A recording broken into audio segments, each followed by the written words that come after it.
everybody, I'm Seumas, and today we're going to be taking a brief look at the only astrology book you will ever need. I'll be showing you this from a beginner's perspective. So what we're going to do is take a look at some of what this book offers, and I'm going to show you how to find your sun, moon, and ascending signs. So without further delay, let us proceed. As you can see, there is quite a bit of information here in this book, and we'll briefly take a look just so you can have an idea of what this book has to offer. You have your sun sign astrology. Part 1. Your sun signs are your more common signs, as opposed to moon and ascending. Now, right here, the part where it talks about the decanates and the cusps. Before I had read this book, I had not even known what the decanates are, and I thought that was pretty interesting to learn about them. You know, astrology and how it relates to your health. And part 2, you see your less well-known influences, your moon signs, ascending, and their power in your life, and the planets and their role in your destiny.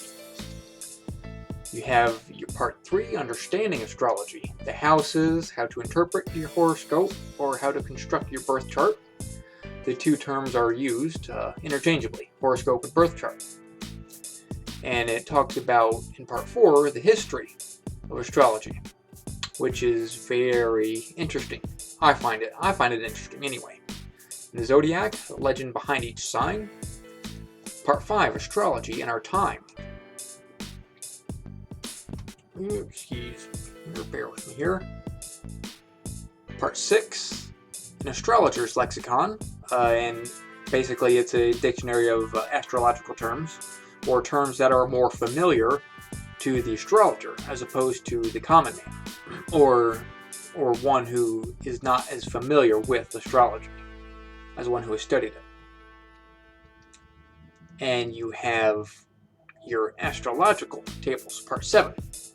Astrological tables for the years. Sun tables, moon tables, ascendant and planetary tables, which we will be getting into here shortly. For those of you who are not familiar with the term decanate, allow me to enlighten you as to what those are. Each astrological sign is divided into 3 parts, and each part is called a decanate or a decan. The terms are used interchangeably. And it comes from the Greek word dekanoi, meaning 10 days apart. So each astrological sign is trifurcated or split into 3 parts, each 10 days.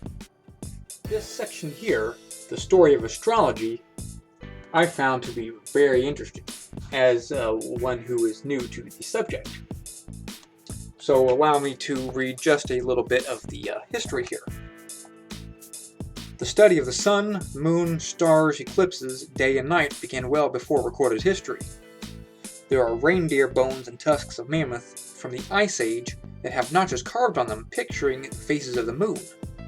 These bones and tusks are dated between 25,000 and 10,000 BC, and some scientists place them as long ago as 32,000 BC. So, as you can see here, astrology has a long history. Here you see a copy of moon tables for various years. And in order to locate your sun sign according to this chart here, is to locate the year of your birth and the exact day. Now, some days, some signs fall on days that aren't actual your date of birth, and let me explain that here. So, for example, we'll locate my birth year. I will include a picture too. 1983, right here. 1983. I don't know if you can see that one. And so we will go down the list here.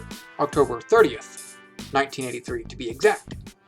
And according to the chart here, you see that Scorpio begins on the 23rd of October, and Sagittarius begins on the 22nd of November.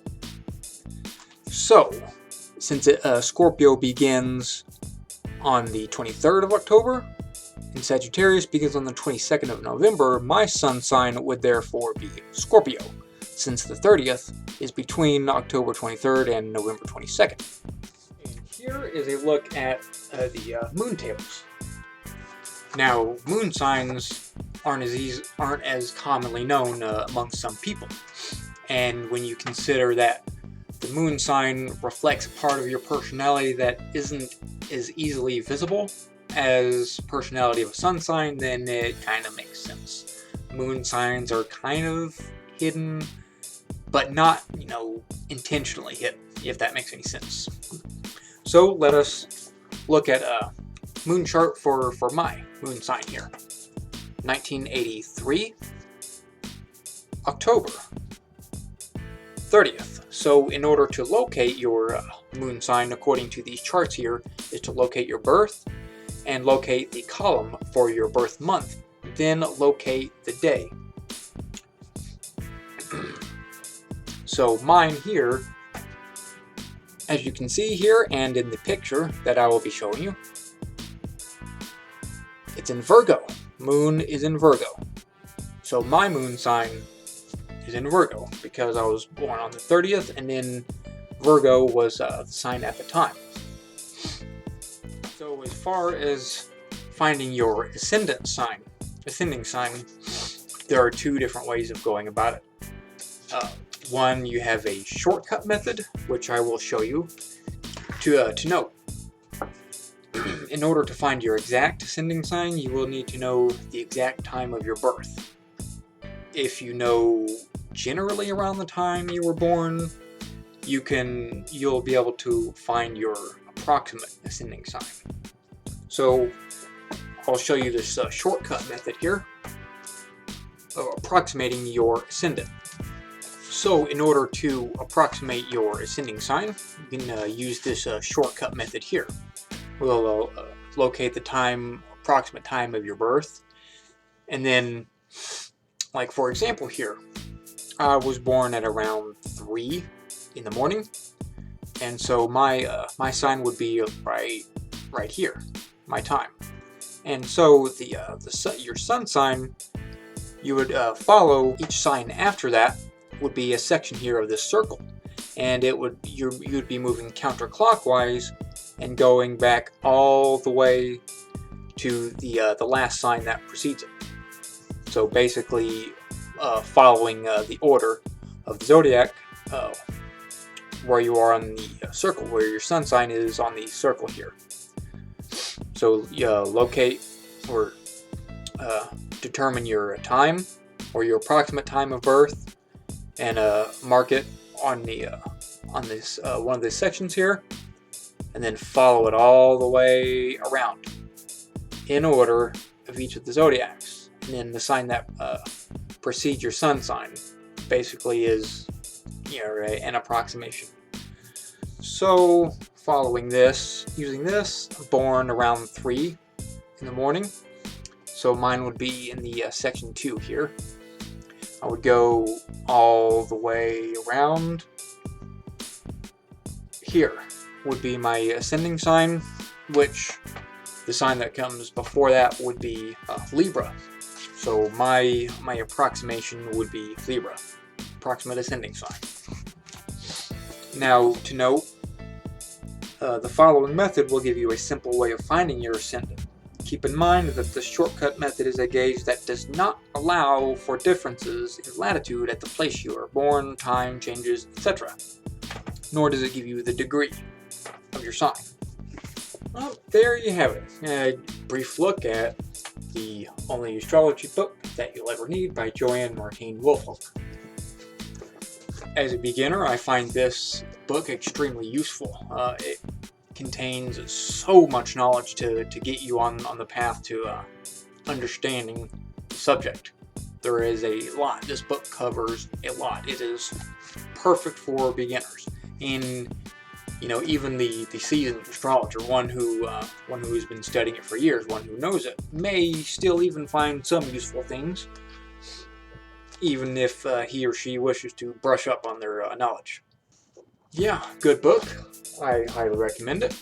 I will put a link in the description below if you wish to acquire. So there you go. Thank you for watching this video. Have a good day, night, evening, afternoon, or whatever time it is wherever you are in the world. If you like what you see, please hit those like, share, and subscribe buttons, and leave a comment if you feel so inclined. Stay tuned for more book reviews and other things. I review other products too, like this green screen that you see behind me. Obviously, it's a picture, but the green screen, I did a review on that, so yeah, go check that out too. It's on my channel. Till next time, take care.